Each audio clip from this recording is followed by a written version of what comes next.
I don't know if there's a country anywhere else in the world that's so insensitive to their own history. We're talking, of course, about Great Britain, the United Kingdom, and we've got so much history here, which so many people, tourists like you and me, come here to look and visit and admire and learn from.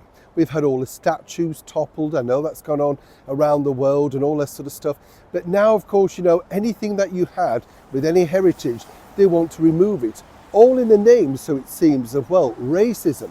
And what's interesting, I find, about this particular topic is it's literally history that started out as a fluke, in fact, but now somebody finds it culturally insensitive. As ever, let me explain. Lovely to see you today, and as ever, thank you so much for joining me. Thank you also for your very nice concerns regarding my cold and all that sort of stuff. I feel fine, actually. Have you had one like that? You feel fine, but you sound terrible, don't you? And everybody says, oh, you know, but you just kind of just feel better getting out. I know I tell you off, and I often say that, I know, but it's better to get out with some fresh air than be trapped in with your own germs. I know, I can see you're nodding, aren't you? Yes, I can tell you are. I'm right, you know. By the way, I did try the Vicks.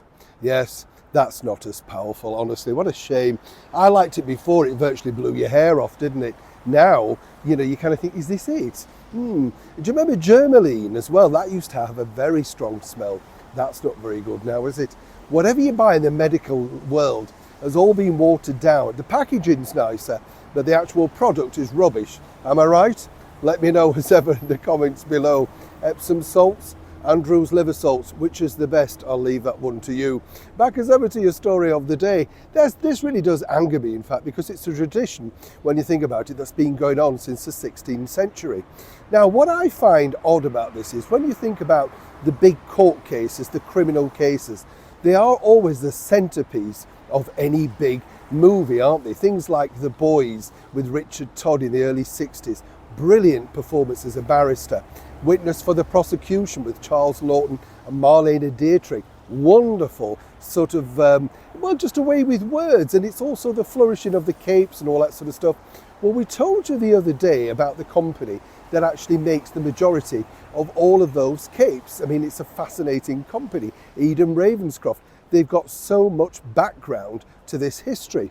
But now a barrister, Leslie Thomas, has basically said, you know the white wigs that they wear for criminal cases in the courts of law? Well, they're culturally insensitive and have no place in the 21st century here in 2024. You'll guess, you can see he's a bit of a naysayer, a bit of a narcissist, and wants his time in the spotlight. This has created a massive kickback. Two things really. It is part of our heritage, and also it's an industry. A lot of people make money from making these wigs. So why do the British law courts actually wear these, at times I would suggest, strange wigs? They're not cheap to make, they're not cheap to buy. Well, according to the history books, it's really all started with King Louis, and basically he came up with that look to hide his balding patch. That was then sort of moved over into the courts of law because they sensed it gave an air of authority, you know, people would respect it more. And then it sort of developed along with the black capes as part of their uniform. Now, I don't know about you, I don't find that culturally insensitive. I'm not offended by it in any shape or form. Seemingly though, others are.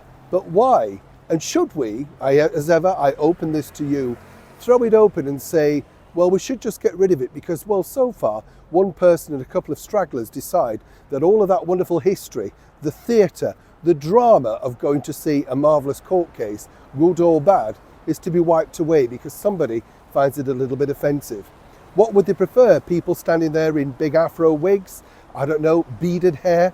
Whatever. It's always one-sided, isn't it? You're not allowed to say that, but they're allowed to attack your heritage. I would love to know what you truly think. Neil Sean in the very heart of London.